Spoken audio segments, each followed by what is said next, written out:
بچپن میں میرا نکاح زویا سے ہو گیا تھا، مگر میں اس سے نفرت کرتا تھا کیونکہ اس کی ماں نے میری بہن کو مارا تھا۔ اس لیے میں ہر وقت اسے اذیت دیتا تھا، مگر اندر ہی اندر اب مجھے اس سے محبت ہونے لگی تھی، مگر انا کے ہاتھوں مجبور تھا اور چاہتا تھا وہ خود پہل کرے۔ مگر جب دوسری لڑکی کے ساتھ اس نے مجھے دیکھا تو اسے بہت ٹھیس پہنچی تھی۔ میں اب زویا کو کھونا نہیں چاہتا تھا، اس لیے رخصتی کروائی، مگر جیسے ہی میں اس کے قریب گیا اس کے منہ سے خون۔ محبت کیا ہوتی ہے میں اس کے میم سے بھی واقف نہیں تھا، اور وہ لڑکی عشق کے عین سے واقف تھی۔ میں جانتا تھا وہ اس وقت یہاں پر کیا کر رہی ہے، لیکن اسے طنز کا نشانہ بنانے سے میں باز نہیں آیا تھا۔ یہ میرا سب سے پسندیدہ عمل تھا، اس کو تکلیف پہنچانا، اور خاص کر کے اسے اس بات کا احساس دلانا کہ وہ یتیم اور مسکین، اس کے سر پر ہم نے اسے حقیر سمجھ کر ہاتھ رکھا ہے، کیونکہ اس کی ماں نے جو میری چھوٹی بہن کے ساتھ کیا تھا یہ سب تو بہت کم تھا جو میں اور میری اماں اس کے ساتھ کیا کرتے تھے۔ وہ ہماری ہی سرپرستی میں تھی۔ بچپن میں ہی میری دادی نے میرا اور اس کا نکاح اپنی زندگی میں کروا دیا تھا، اور اس کے بعد جو اس کی ماں نے میری معصوم سی پھول جیسی بہن کے ساتھ کیا تھا، اس کے بعد مجھے زویا سے نفرت ہو گئی تھی۔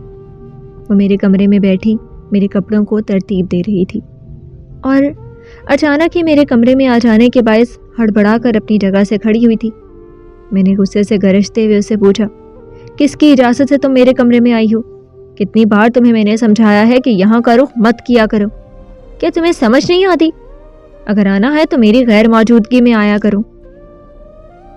میرا بس نہیں چل رہا تھا کہ میں زویا کا منہ تھپڑوں سے لال کر دوں، لیکن خود پر ضبط کے پہرے بٹھائے میں نے اس کو سخت سنا دی تھی، جبکہ وہ لرزتی ہوئی آواز میں کہنے لگی، سائیں جی، اماں جانی نے کہا تھا آپ کے کپڑے الماری میں ترتیب سے رکھ دوں، معافی چاہتی ہوں، اب دوبارہ یہ غلطی سرزد نہیں ہوگی۔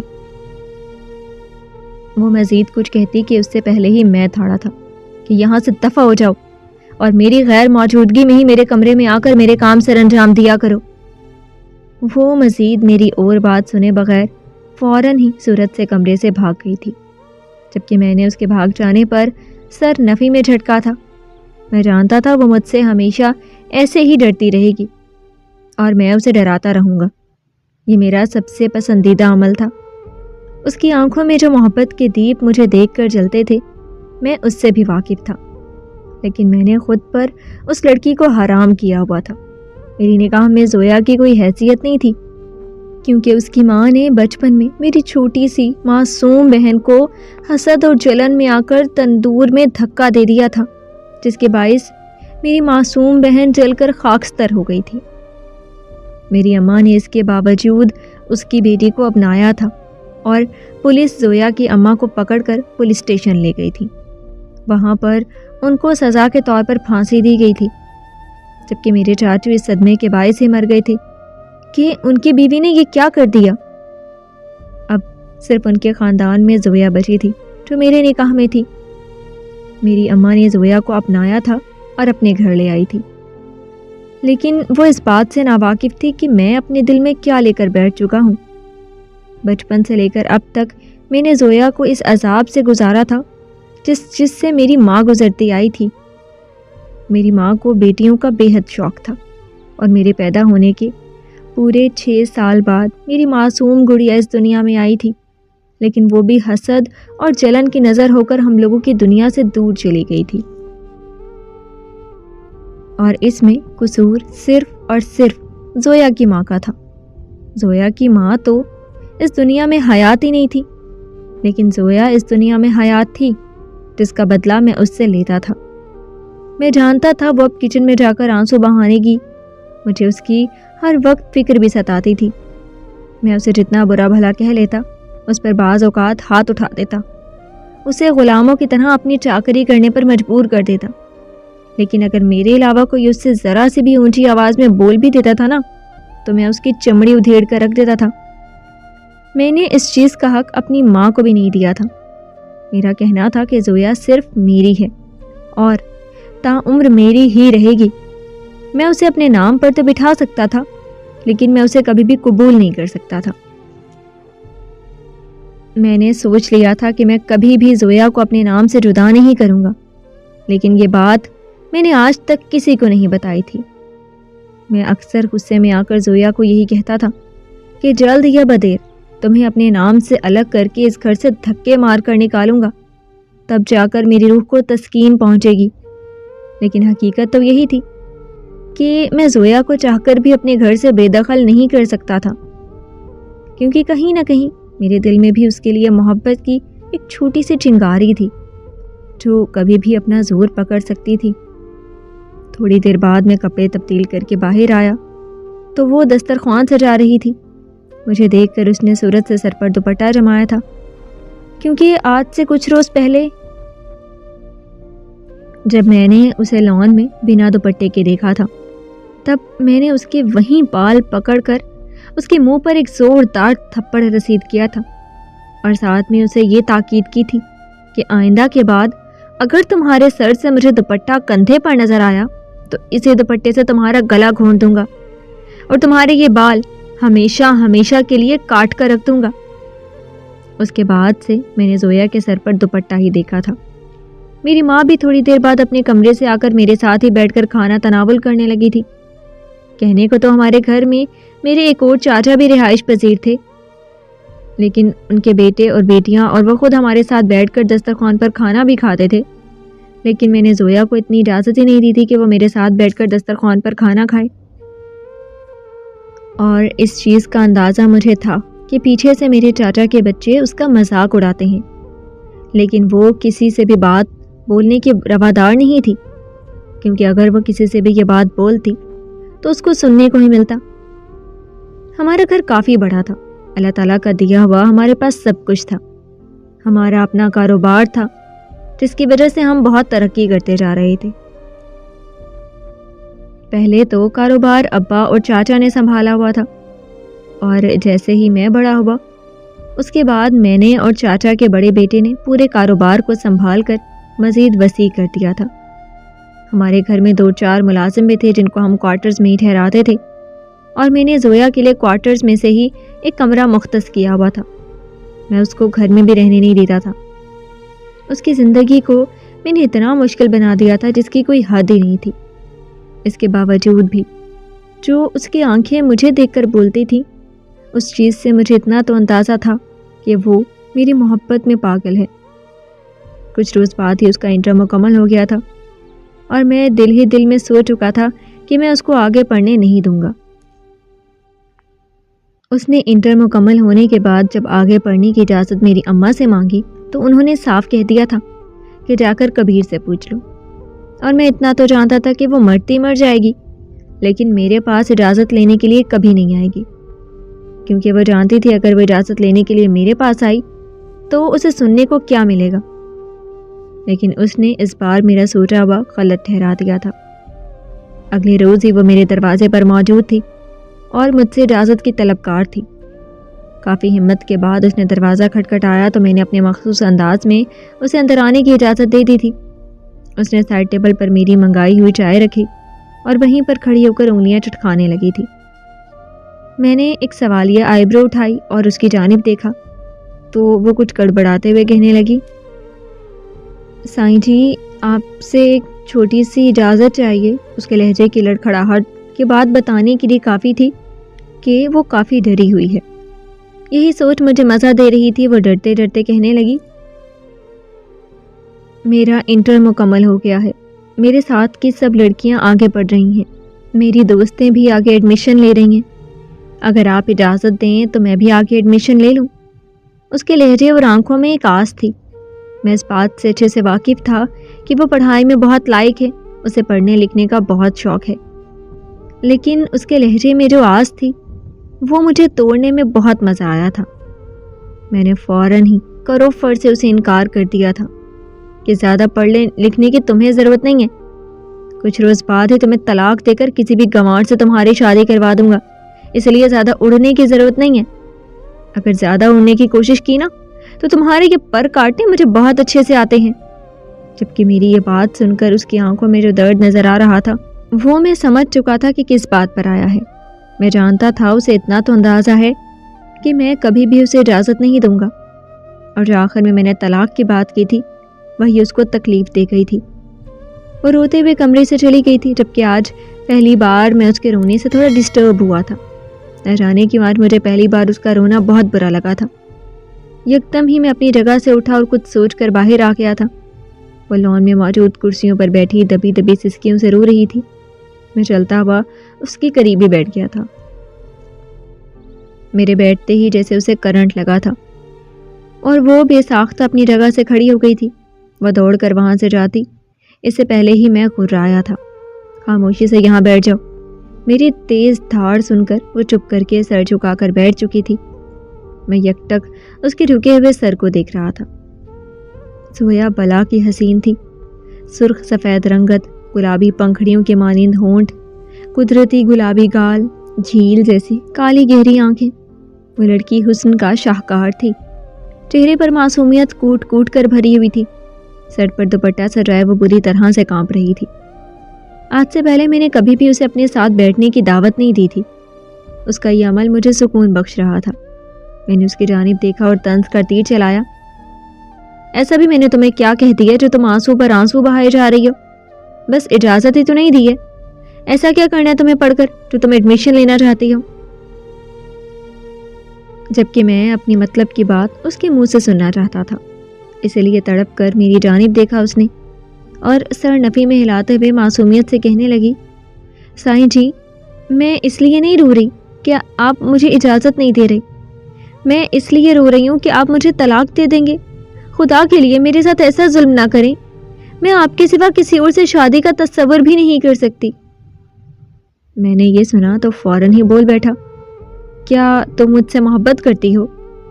میری یہ بات سن کر وہ چند ہی پل میں سرخ سی ہو گئی تھی، اس کی گال دہک اٹھے تھے، جبکہ یہ منظر اتنا دلکش تھا کہ میں چند ہی پل میں یہ سب چیزیں بھول چکا تھا جو ماضی میں زویا کی ماں نے ہمارے ساتھ کیا تھا۔ میں اس کی گال کو چھوتا اس سے پہلے ہی وہ خاموشی سے اپنی جگہ سے اٹھی تھی اور وہاں سے چلی گئی تھی، جبکہ میں اس کو تب تک دیکھتا رہا تھا جب تک وہ میری آنکھ سے اوجھل نہیں ہو گئی تھی۔ مجھے سمجھ ہی نہیں آ رہا تھا کہ آج مجھے کیا ہوا ہے۔ کافی دیر میں لان میں بیٹھا ٹھنڈی ہوا کے مزے لیتا رہا تھا۔ تقریباً رات کے آخری پہر میں اٹھ کر اپنے کمرے میں آیا تھا اور کچھ ہی پل میں نیند کی وادیوں میں کھو گیا تھا۔ اگلی صبح میری اماں نے مجھے اٹھایا تو میں فوراً ہی ہڑبڑا کر بیدار ہوا تھا۔ مجھے کافی دیر ہو گئی تھی اور آج میری اور وقاص بھائی کی کافی ضروری ایک میٹنگ تھی جس میں ہم دونوں نے ایک ساتھ شرکت کرنی تھی، لیکن دیر ہونے کی وجہ سے شاید وہ جا چکے تھے۔ میں نے فوراً ہی موبائل چیک کیا تو وہاں پر ان کی کافی ساری کالز موصول ہوئی تھیں اور ساتھ میں کئی میسیجز بھی تھے جس میں صاف کہا گیا تھا کہ وہ اب نکل گئے ہیں۔ کسی میں انہوں نے جلدی پہنچنے کی درخواست کی تھی تو کسی میں وہ مجھے ڈانٹ رہے تھے۔ میں نے سر میں غصے سے ہاتھ پھیرا اور غسل خانے میں گھس گیا تھا۔ مجھے اپنے اوپر بے حد غصہ آ رہا تھا کہ میں اتنا نیند میں کیسے غرق ہو سکتا ہوں۔ آج میری اتنی ضروری میٹنگ تھی جس میں شرکت کرنا میرے لیے ہر حال میں فرض تھا۔ میں غصے سے غسل کر کے نیچے آیا تو زویا ہی میرے لیے دسترخوان سجا رہی تھی۔ نہ جانے مجھے کیا ہوا کہ میں نے آتے ساتھ ہی اس کے منہ پر ایک زناٹے دار تھپڑ رسید کیا تھا۔ زویا لرزتی ہوئی اپنی جگہ پر ہی کھڑی تھی کیونکہ وہ جانتی تھی کہ اگر وہ میرے سامنے سے ابھی گئی تو میں اس کا کیا حشر کروں گا۔ میں اس کی جانب غصے سے دیکھتے ہوئے تھاڑا تھا، تمہیں ہوش نہیں تھا کہ آج مجھے آفس کے لیے جگانا ہے؟ کہاں مری ہوئی تھی؟ جبکہ میں اس بات کو بھول ہی چکا تھا کہ کچھ روز پہلے جب زویا اٹھانے کی غرض سے کمرے میں آئی تھی تب میں نے اسے اس قدر ذلیل کیا تھا کہ جس کی کوئی حد ہی نہیں تھی، بلکہ پورے گھر کو میں نے سر پر اٹھا لیا تھا۔ وہ خاموشی سے میرے سامنے کھڑی آنسو بہاتی رہی تھی۔ تھوڑی دیر بعد ہی میں اس پر غصہ کر کے بنا ناشتہ کیے اپنے آفس چلا گیا تھا۔ رات کو میں جب گھر واپس آیا تو اس کی آنکھیں لال سرخ ہو رہی تھیں جبکہ چہرے پر انگلی کے نشان واضح تھے۔ ایک پل کو میرے دل میں ندامت سی ہوئی تھی، لیکن میں نے فوراً ہی سر جھٹک دیا تھا اور اس کو حکم دے کر کمرے میں جا چکا تھا کہ میرے لیے کھانا میرے کمرے میں ہی لے کر آ جاؤ۔ تھوڑی دیر بعد ہی جب میں فریش ہو کر باہر آیا تو کھانے کی ٹرے میرے سائڈ ٹیبل پر رکھی ہوئی تھی اور وہ بھی وہاں پر ہی موجود تھی۔ اس نے جیسے ہی مجھے آتا دیکھا تو وہ کھانے کا بول کر کمرے سے جانے لگی۔ میں نے فوراً ہی اس کی کلائی تھام لی اور اس کو بھی اپنے ساتھ ہی بٹھا لیا تھا، کیونکہ میں جانتا تھا اس نے صبح سے کچھ نہیں کھایا ہوگا۔ مجھے اس کی فکر تو نہیں تھی لیکن اس کا احساس ضرور تھا کہ وہ میرے چاچو کی بیٹی ہے اور میرے چاچو اس پر جان چھڑکتے تھے۔ اگر میں نے کبھی بھی اس کے ساتھ رحم دلی کی تھی تو صرف اپنے چاچو کی وجہ سے۔ اس کے علاوہ تو مجھے زویا کے وجود سے اس قدر نفرت تھی جس کی کوئی حد ہی نہیں تھی۔ میں نے اس کو بھی کھانا کھانے کی دعوت دی اور خود بھی خاموشی سے کھانا تناول کرنے لگا۔ جب میں نے محسوس کر لیا کہ وہ پیٹ بھر کر کھا چکی ہے تب میں نے ٹرے اٹھائی اور اسے وہاں سے جانے کے لیے بول دیا تھا۔ مجھے زویا سے ایک امید تھی کہ کسی دن تو یہ مجھے کہے گی کہ مجھے آپ سے محبت ہے اور میں آپ کے ساتھ ایک خوشحال زندگی گزارنا چاہتی ہوں۔ لیکن ہمارے نکاح کو آج 15 سال ہو گئے تھے، لیکن زویا نے مجھے کبھی نہیں کہا تھا۔ پہلے تو ہم چھوٹے تھے، لیکن جب ہم بڑے ہو گئے تب بھی زویا نے میرے سامنے اظہار محبت نہیں کیا تھا، لیکن اس کی آنکھیں چینخ چینخ کر اس بات کی گواہ تھیں کہ زویا میرے لیے پاگل ہے۔ مجھے زویا سے کوئی دلی وابستگی نہیں تھی، لیکن ایک ارمان تھا کہ وہ میرے سامنے کھڑی ہو کر اپنی محبت کا اظہار کرے، میرے سامنے ٹوٹ کر بکھر جائے، تب کہیں جا کر میں اسے سمیٹ لوں گا۔ میں مر کر بھی اس کو اپنے آپ سے جدا نہیں کر سکتا تھا، لیکن میری انا گوارا نہیں کر رہی تھی کہ بنا اظہار کے میں اسے اپنی زندگی میں شامل کر لوں۔ ابا بھی کئی بار مجھ سے یہ بات بول چکے تھے کہ میں اب تمہاری رخصتی کرنا چاہتا ہوں، لیکن میں ہمیشہ ہی ٹال مٹول سے کام لیتا تھا۔ اس کا صاف مقصد یہی تھا کہ میں ایک بار زویا کے منہ سے اظہار محبت سننا چاہتا تھا، لیکن وہ ڈرپوک لڑکی کبھی کی بات بول ہی نہیں پاتی تھی کہ وہ مجھ سے محبت کرتی ہے۔ وقت کا کام ہے گزر جانا، جو اپنی رفتار کے مطابق گزرتا ہی جا رہا تھا۔ میرے ایک ماموں لندن میں رہائش پذیر تھے، ان کا پورا خاندان لندن میں ہی رہتا تھا۔ وہ کسی بزنس کے سلسلے میں اپنی بیٹی عائشہ کے ہمراہ پاکستان آ کر ہمارے گھر ہی ٹھہرے تھے۔ عائشہ اس قدر بولڈ ڈریسنگ کی ہوئی تھی کہ ایک پل کو مجھے بھی شرم آ گئی تھی، اور یہی جب میں نے اپنی زویا کو دیکھا تو مجھے اس پر اس پل ٹوٹ کر پیار آیا تھا۔ اس نے سختی سے اپنے دوپٹے کو اپنے ہاتھ سے پکڑا ہوا تھا کہ کہیں وہ ہوا کے دوش پر اتر ہی نہ جائے۔ اس کا یہ خوف دیکھ کر مجھے دل ہی دل میں خوشی ہوئی تھی کہ اللہ تعالیٰ نے مجھے اتنی خوبصورت اور اتنی پاکیزہ لڑکی سے نوازا تھا۔ اور دوسری طرف جب میں نے عائشہ کی جانب دیکھا تو مجھے یکدم ہی اس سے ایک عجیب سی نفرت محسوس ہوئی تھی۔ میں فوراً ہی وہاں سے اٹھ کر اپنے کمرے میں آ گیا تھا، لیکن میں نہیں جانتا تھا کہ آج میرے ساتھ کیا ہونے والا ہے۔ آج میں کسی انمول چیز کو کھونے والا ہوں۔ مجھے اپنے کمرے میں بیٹھے تھوڑی دیر ہی گزری ہوگی کہ عائشہ میرے کمرے میں آ گئی اور میری جانب دیکھتے ہوئے باتیں کرنے لگی، جبکہ میں اسے وہاں سے بھیج دینا چاہتا تھا۔ ایک تو اس کی اتنی بولڈ ڈریسنگ، اس کے باوجود تنہائی میں اس سے باتیں کرنا مجھے کافی ناگوار گزر رہا تھا۔ اچانک ہی وہ بات کرتے کرتے میرے قریب آئی اور پانی پینے کے بہانے جھکی۔ میں اس کو بغور دیکھ رہا تھا۔ وہ جیسے ہی جھکی تو میں نے صورت سے اپنی آنکھیں گھما لی تھی۔ اس نے پانی کا گلاس اٹھایا اور بہانے سے میرے کپڑے خراب کر دیے اور چک کر میرے کپڑوں کو صاف کر کے معافی مانگنے لگی، اور اسی پل زویا کمرے میں داخل ہو گئی۔ جبکہ یہ منظر دیکھ کر میں نے واضح طور پر اس کی آنکھوں میں کچھ ٹوٹتا ہوا محسوس کیا تھا۔ ایسا لگ رہا تھا جیسے اس کا جسم لرز اٹھا ہو۔ میں اس کو صفائی دینے کے لیے جیسے ہی اٹھا وہ فوراً ہی معذرت کر کے وہاں سے چلی گئی تھی، جبکہ عائشہ نے ایک تمسخر سے بھرا کہکہا لگا کر زویا کا مذاق اڑایا تھا کہ یہ لڑکی کس قدر عجیب ہے، دوپٹہ تو دیکھو ایسے پکڑا ہوا ہے جیسے یہ اتر گیا تو کوئی اسے جان سے مار دے گا۔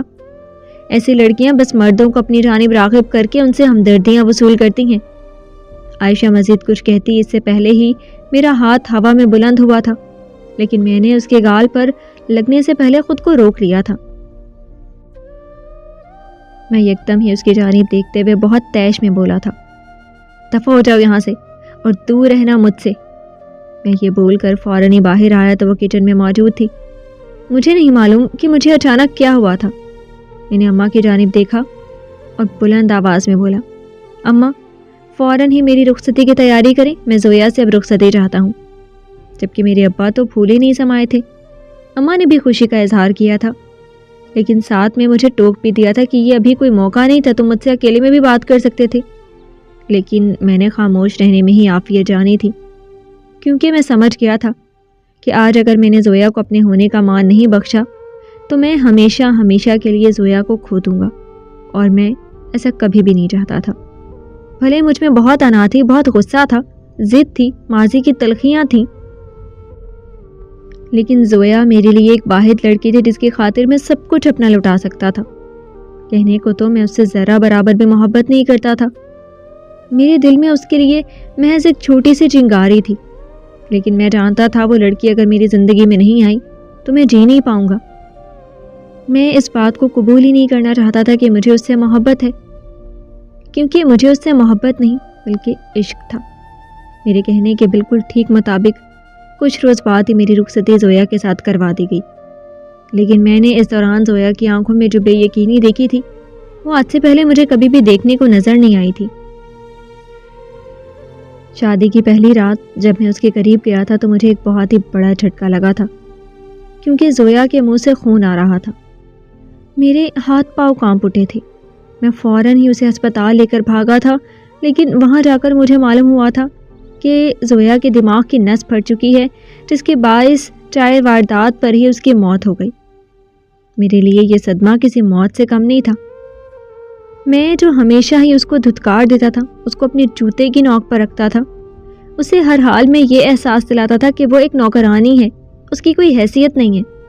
آج مجھے احساس ہو رہا تھا کہ وہ میرے لیے کیا اہمیت رکھتی ہے. میں ہسپتال کے کوریڈور میں بیٹھ کر اتنا چینخ چینخ کر رویا تھا کہ لوگ جاتے ہوئے مجھے کافی ترہم بھری نگاہوں سے دیکھ رہے تھے. ایک بار جب میں نے پہلے بھی اس سے طلاق کی بات کی تھی، تب اس نے مجھے یہی کہا تھا، میں مر جاؤں گی لیکن آپ کی زندگی میں کسی کو آنے نہیں دوں گی. اور اس دن میں نے اس کو بہت سنائی تھی، بلکہ 2 تھپڑ بھی مارے تھے. وہ پل یاد کر کے میں اندر ہی اندر مرنے جیسا ہو گیا تھا. وقت کا کام ہے گزر جانا، اور وہ اپنے مطابق گزرتا چلا گیا تھا. زویا کے انتقال کے پورے 1 مہینے بعد جب میں اس کے کوارٹر میں گیا تو جگہ جگہ اس نے میری تصویریں نصب کی ہوئی تھیں. میں نے اس کی الماری کھول کر دیکھی تو وہاں پر کئی تحائف موجود تھے جن پر ایک کارڈ لگا ہوا تھا اور میرا نام نصب تھا. شاید وہ یہ سب میری برتھ ڈے پر لایا کرتی تھی، لیکن مجھے دینے کی کبھی ہمت نہیں جتا پائی تھی. اچانک ہی میری نگاہ اس کے بیگ پر پڑی تھی. میں نے فوراً ہی اس کے بیگ کو دیکھا تو وہاں پر ایک ڈائری موجود تھی اور پہلے ہی صفحے پر میرا اور اپنا نام اس نے کافی خوبصورتی سے سجایا ہوا تھا. جیسے جیسے میں اس ڈائری کو پڑھتا گیا تھا تو مجھ پر یہ بات آشکار ہو گئی تھی کہ زویا مجھ سے ٹوٹ کر عشق کرتی تھی. اس نے اس ڈائری میں اپنے دل کا حال کھول کر بیان کیا ہوا تھا، اور آخری صفحے پر اس نے محض اتنا ہی لکھا تھا کہ سائیں جی، مجھے آپ سے یہ امید نہیں تھی. بھلے آپ مجھے دھتکار دیتے، مجھ سے رشتہ ختم کر دیتے، لیکن آپ نے جو اس عورت کو اپنے اوپر جھکنے کا موقع دیا وہ مجھے مکمل طور پر ختم کر چکا ہے. اس کے بعد اس نے ایک لفظ نہیں لکھا تھا. میرے آنسو اس کی ڈائری میں جذب ہوتے چلے گئے تھے، جبکہ مجھے اپنا آپ بالکل ہی خالی محسوس ہو رہا تھا. یعنی زویا کو عائشہ کا میرے قریب آنا بالکل بھی پسند نہیں آیا تھا، اور اس چیز کو اس نے اتنا سوار کر لیا تھا کہ اپنی جان کی بازی ہار گئی. میں نے زویا کے بعد کسی کو بھی اپنی زندگی میں شامل نہیں کیا، کیونکہ میں جانتا تھا میری بیوی کو میری زندگی میں کوئی اور عورت پسند نہیں تھی، اور میں نے اسی چیز کو مد نظر رکھتے ہوئے اپنی زندگی اکیلے گزارنا شروع کر دی تھی.